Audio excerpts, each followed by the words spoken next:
Okay. This last song is very dear to my heart. It is the story of the father of a friend of mine. And she was a friend of mine in Tennessee. Actually, when I was first starting to do music professionally, I was working at a hospital part-time as a Spanish interpreter at the hospital. That was like my job that paid money. And this was the job that cost money at first. It takes a while to start making money with music. And so I worked at this hospital, and I became friends with a doctor there. She became a very good friend of mine. And I'm just going to tune really quick before I tell this story.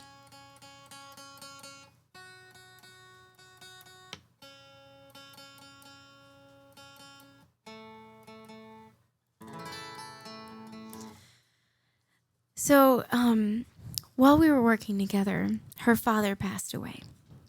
And she was the youngest of 5 children.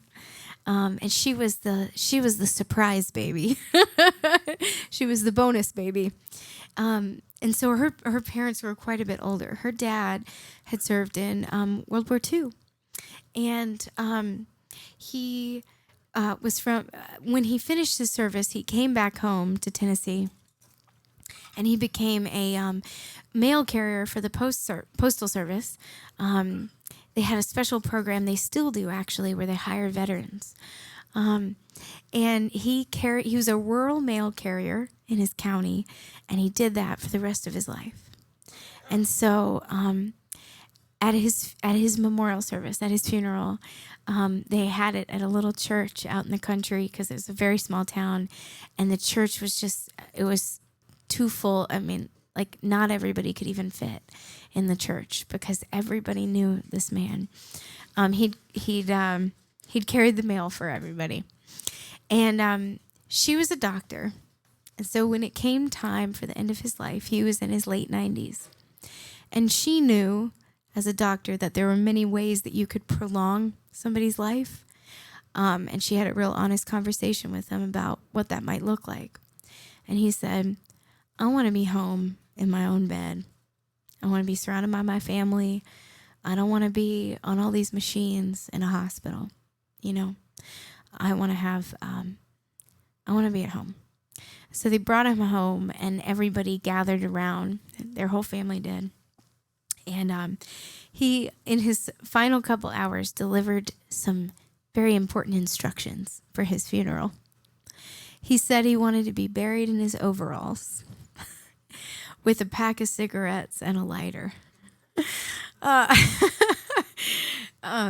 he told his kids, y'all can sing Amazing Grace at my funeral, but not all 6 verses, because I ain't gonna sit through that. And just what, or maybe like the standard 3. I didn't even know there were 6 verses. I was like, 6 verses, and that is a lot.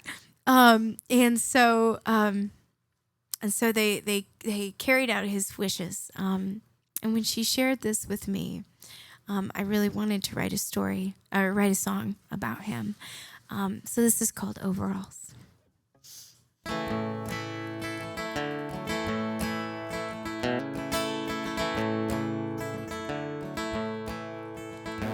He wore overalls to meet his king. Took a pack of Marlboro Reds in his wedding ring, and his 50-year-long faithful bride held his hand and walked him to the other side. He said, honey, I'm just so tired of being hooked up to 100 wires. I want to be in my own bed. Called the kids around and said, raise a glass to my good long life. Don't dress in black, see you cry, I'm not afraid. I'm just headed home, and it's time to let me go.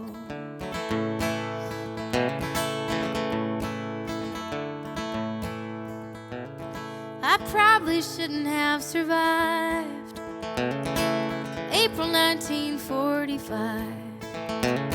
We buried half my company, and I wondered why it wasn't me.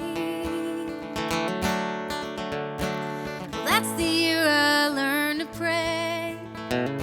Just glad to wake up every day. I'm bound to see those boys again, rolling dice and cigarettes in heaven. So raise a glass to my good long life. Don't dress in black. Don't let me see you cry. I'm not afraid. I'm just headed home, and it's time to let me go.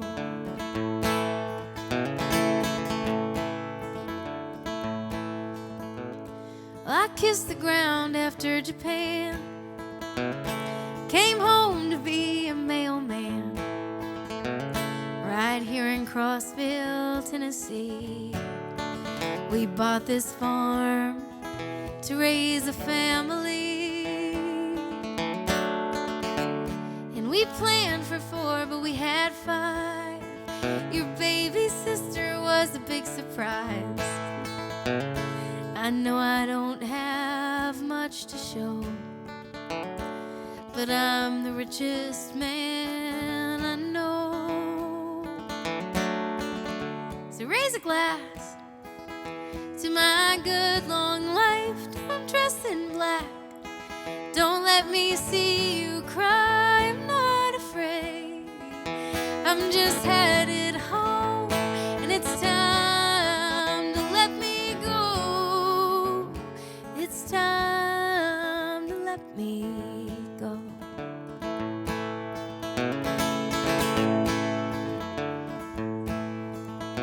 He wore overalls to meet his king, took a pack of Marlboro Reds and his wedding ring.